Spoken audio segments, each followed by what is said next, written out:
This is the moment you've waited your whole life for. Since you were 4 years old, all you knew is school, the center of your life. Thousands of hours of 8 a.m. classes, more than 20 years, dude, like decades, in the education system filled with lectures, hallways, lockers, dorms, libraries, and then the single moment, it's finally over. You feel on top of the world, and now begins the start of the rest of your life. You know, the part that 20 years of schooling and hundreds of overpriced textbooks taught you nothing about. Whether you graduated from high school or college, this video is for you because when you graduate, you kind of feel like you just get launched out of this cannonball into like the real world. And while you know how to solve a quadratic formula, or you know that the mitochondria is, you know, the powerhouse of the cell,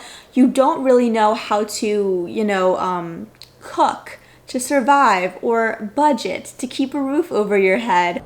I understand nothing. I don't know about you, but when I graduated college, I felt like I moved to a new country because everything changed, like everything. I no longer lived at home with family. I was making money and had to pay my own bills. My friends weren't like 2 doors down in my dorm anymore. And I realized I barely knew how to like make cereal. Yeah. It was pretty rough. So if you're graduating soon or recently graduated or are just in your 20s and feel like lost like the rest of us, here are some mistakes that I made out of school or just things that I wish someone told me. The first mistake I realized too late was that I only knew how to make cereal, ramen, and like microwavable chicken nuggets. And before you shame me, I'm actually not alone in this. A lot of people don't know how to cook after graduation. I did some research. You don't need to know the stats, the links, but I looked it up, okay? And a lot of people don't know. I put it on permanent press. And you will spend an ungodly amount of money on takeouts. So I wish I knew how to cook sooner. Okay, the second mistake I see people make is balling out on a fancy apartment and car after they graduate college. A lot of people feel a little insecure after they graduate college and they want to show off to their family and friends that, you know, they made it.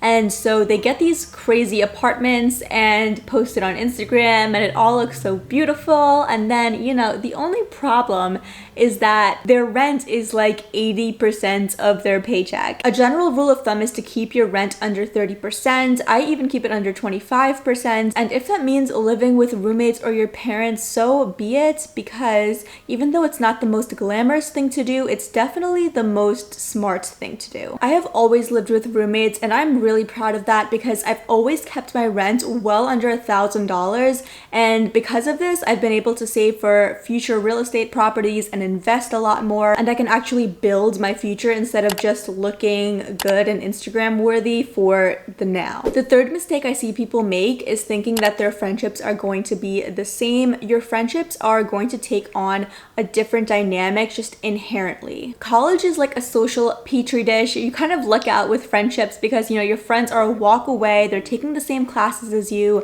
they're in the same clubs, you know, you meet up in the cafeteria. I went to a really big school and I still ran into everyone I knew, whether I wanted to or not. Post-grad, friendships are really hard to maintain because everyone gets a lot busier. No one is like literally geographically close to you anymore. People are moving across the country for jobs, for family, people are getting married. Life just gets a lot more busy, and it's not uncommon to only like see your friends once a month or even once every couple months. Making new friends post-grad is even harder because it doesn't happen organically. So when you're in college, everyone around you is like the same age, you know, similar interests, and is also trying to make friends just like how you are. But when you graduate, everyone's kind of just doing their own thing and you have to like actually try and approach people to socialize with them. Yeah, I know. Trying. The fourth mistake I see people making is not keeping in touch with their professors, and those people will come in clutch for you. Okay, first of all, it's just really nice to maintain a relationship with someone who has either taught you or mentored you through college or high school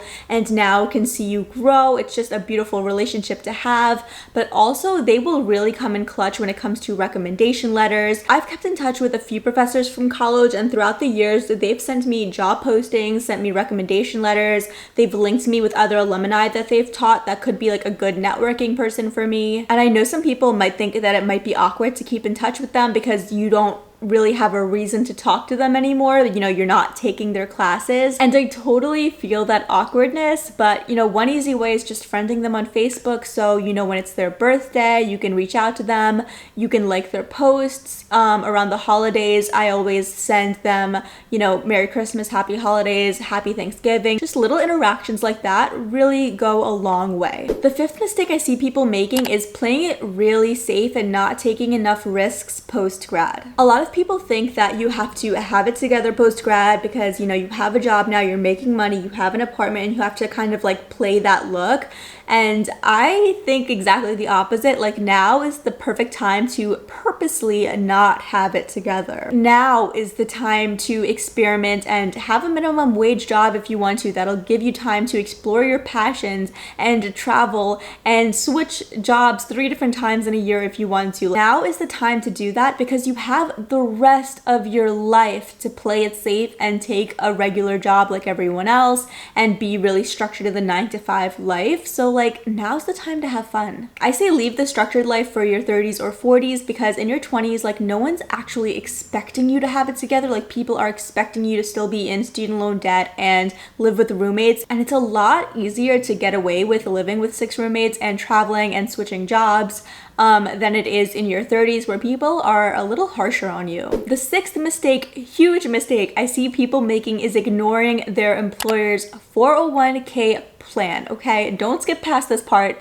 It's important. Your retirement account. Let's talk about it. So when you sign on with a company with a 401k plan, they will match you dollar for dollar up to a certain amount. So if you put $100 into your 401k, they will also put $100 in. So you want to make sure you're maxing out the number that they'll match you for. Otherwise, you're literally leaving money on the table, free money. And I know a lot of people complain that their company doesn't pay them fairly or has really bad healthcare plans. So this is an area where you can really squeeze the most out of the company, not vice versa. I know in your 20s it's really hard to take saving for your 60s seriously because you're trying to save for like the Henny and Coke you're about to buy on Friday night, not the wheelchair you're gonna get in 40 years, you know? But trust me on this one, the earlier you put money in, the more you will get because the more it will compound over time. So here's an example. If you put $1,000 into your 401k when you're 20 years old, by the time you're 65 and retiring, you will have over $21,000. But if you wait just 10 years until you're 30 years old, that $1,000 will only be worth $10,000 when you're 65. So you just lost $10,000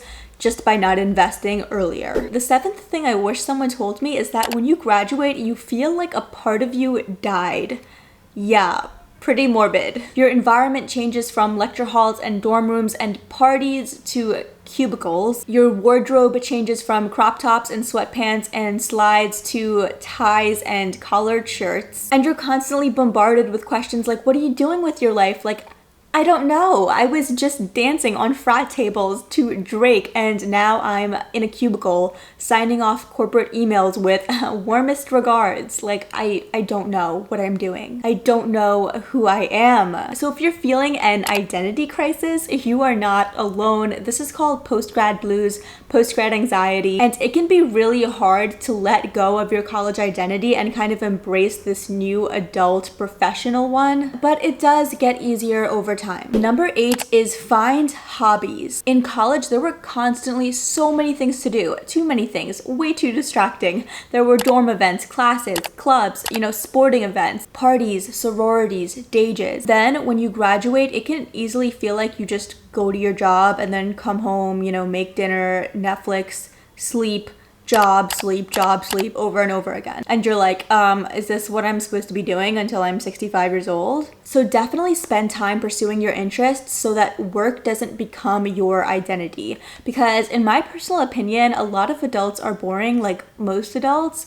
But that doesn't have to be you. I know everyone is so incredibly busy, but even just spending an hour a week learning the guitar, learning a new language, playing chess, joining a local club can really keep you a dynamic person. The 9th thing I wish someone told me was don't stop learning. So in college, you have to learn because, you know, well, classes. But then when you graduate, like no one's telling you to read or listen to the news or learn anything. And you definitely don't want to be stuck with your 22-year-old brain forever. I'm not convinced I know how to read. I've just memorized a lot of words. So, you know, read podcasts. Watch YouTube videos, join clubs, and a lot of bigger company employers even offer classes you can take for free. Your company will pay for them. So definitely chat with your HR person to see if that's an option for you. The 10th mistake that I made is comparing myself to other people post-grad. I know for a lot of people, post-grad can often feel like a competition because every time you go on LinkedIn, oh my gosh, it's like a hate-love relationship with LinkedIn because every time you go on there, you see someone getting a promotion, you see someone getting this really great job you wanted, and you feel like everyone's doing better than you. What I've truly learned, and I'm not just saying this to be cheesy, but everyone has their own path. Your dream job might not come right away. You might not even have a job out of graduation, but your time will come. And just because someone else is getting promoted earlier than you, it doesn't mean that you're not going to or that you're doing something wrong. It just means their path is different from yours. That person who you envied might hit roadblocks later in their life that you might blow right through. I found that worrying about, you know, what company your friends are working for or who's getting promoted on LinkedIn will kind of just get you discouraged and sad and jealous, and that's not the look we're going for. So just stay in your lane, stay focused on your craft, and your time will come. That is all I have for you guys today. If you found any value in this video, I would really appreciate you subscribing, liking, or commenting. I am trying to get to 100 subscribers by the end of the year. I know that's really ambitious, but a girl can dream, okay? Thank you all for watching, and I will see you all in the next video. Bye guys.